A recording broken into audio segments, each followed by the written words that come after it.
Hello दोस्तों। तो आज हम लोग जेईई मेंस से रिलेटेड एक प्रॉब्लम को डिस्कस करेंगे। जैसा कि तुमको समझ में आ रहा होगा कि हमारा प्रॉब्लम किस चैप्टर से है, केमिकल इक्विलिब्रियम से।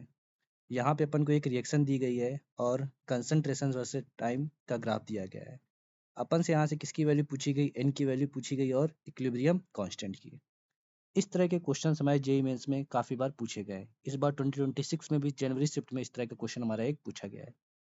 तो अपन इस तरह के क्वेश्चन को कैसे सॉल्व करते हैं? सबसे पहला काम, यहाँ पे अपन को रिएक्शन क्या दी गई है, ए से यहाँ पे क्या बनना है, हमारा प्रोडक्ट बी बनना है। अब ये चीज तुमको इस ग्राफ से एकदम क्लियर हो रही होगी कि ए हमारा क्या यहाँ पे रिएक्टेंट है और बी हमारा क्या है, प्रोडक्ट है। तो रिएक्टेंट के कुछ ना कुछ कंसंट्रेशन है की जरूरत है। इसका मतलब ये वाला ग्राफ है, ये हमारा कितना है, ए का है और ये वाला हमारा कितना है। तो अपन यहाँ पे भी सब कुछ इक्वल टू 0 पे जो हमारा ए है उसकी कंसंट्रेशन कितनी होगी, ए से यहाँ पे गैप कितना है 0.1, यहाँ कितना हो जाएगा 0.2, 0.3, 0.5 और 0.6। तो बताओ यहाँ पे अपन ए की कंसंट्रेशन किसी भी सकते हैं 0. तब दूसरी हमारी कंसंट्रेशन नीचे कितना है, बोले हमारा टाइम की 0 पे। अब यहाँ पे अपन ने क्या लिखा है, बोलो आई की इक्वल टू टी लीजिए में क्या होगा, ये हमारा किस केस होगा, उसका भी कुछ नहीं सकते, कितना मान लिया अपन ने, यही हमारा फॉर्म होगा। यहाँ पे कितना लेना बोलेंगे। अब नीचे इस ग्राफ से एक अंदाजा लग रहा होगा।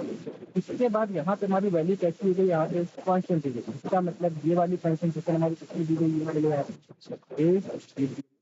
यहाँ पे की वैल्यू हमारी कैसी दी गई, इसका मतलब ये कंसंट्रेशन कितनी दी गई है, बोलो 3।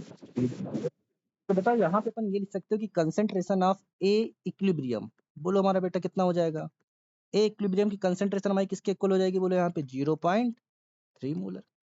और बताओ यहाँ से अपन ये लिख सकते हो कि concentration of B at equilibrium, ये हमारी कितनी हो जाएगी 0.6 मोलर। यहाँ तक आई थिंक सबको बात क्लियर हो गई होगी। अब अपन ने यहाँ पे concentration of at T equal to T equilibrium A की हमारी कंसंट्रेशन कितनी दी गई, बोलो यहाँ पे 0.6 माइनस एक्स इक्वल टू क्या लिख दिया, बोलो यहाँ पे 0.3। तो बताओ यहाँ से हमारी एक्स की वैल्यू कितनी आ गई, बोलो 0.3 मोलर। आई थिंक यहाँ तक मामला सबको क्लियर हो गया होगा। अब बताओ यहाँ पे अपन वैल्यू पुट कर सकते हो, बी की इक्विलिब्रियम पे कंसंट्रेशन कितनी दी गई हमारी एन एक्स, ये वैल्यू हमारी किसके इक्वल है, बोलो 0.6 के इक्वल। अब एक्स की वैल्यू हमारी कितनी है, बोलो यहाँ पे 0.3 इक्वल टू क्या हो जाएगा यहाँ पे 0.6। तो बताओ यहाँ से हमारी एन की वैल्यू कितनी हो गई, बोलो 2 हो गई।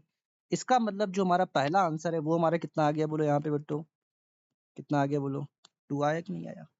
अब सेकंड क्वेश्चन अपन से क्या पूछा गया है, यहाँ पे अपन को क्या निकालना है, इक्विलिब्रियम कांस्टेंट के की वैल्यू। तो बताओ यहाँ से अपन को रिएक्शन मिल गया कि रिएक्शन में यहाँ पे एन की वैल्यू कितनी है 2। तो बताओ यहाँ पे अपन ने लिख लिया, ए से हमारा क्या बनना है, यहाँ पे 2 भी बनना है। अब बताओ यहाँ पे अपन ये लिख सकते हो कि at T equal to T equilibrium पे ए की कंसंट्रेशन हमारी कितनी थी, बोलो 0 पॉइंट, ये दिखाई पड़ रहा है सबको, कितनी थी हमारी 0.3 मोलर। बी की हमारी इक्विलिब्रियम पे कंसंट्रेशन कितनी थी, बोलो 0.6 मोलर। आई थिंक ये बात सबको क्लियर होगी।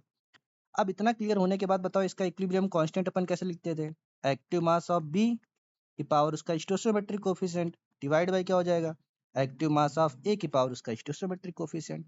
अब बताओ यहाँ पे हमारी बी की कंसंट्रेशन कितनी है 0.6 इंटू 0.6, यही लिख दोगे स्क्वायर, डिवाइड बाई ए की कितनी है, बोलो यहाँ पे इक्विलिब्रियम पे कंसंट्रेशन 0.3। तो जब इसको कैंसिल आउट करो तो यहाँ से वैल्यू कितनी आ गई, बोलो 2 आ गई। तो बताओ यहाँ से हमारी इक्विलिब्रियम कांस्टेंट की वैल्यू कितनी हो गई 1.2।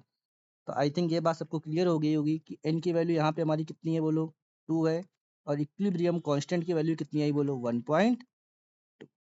Thank you very much.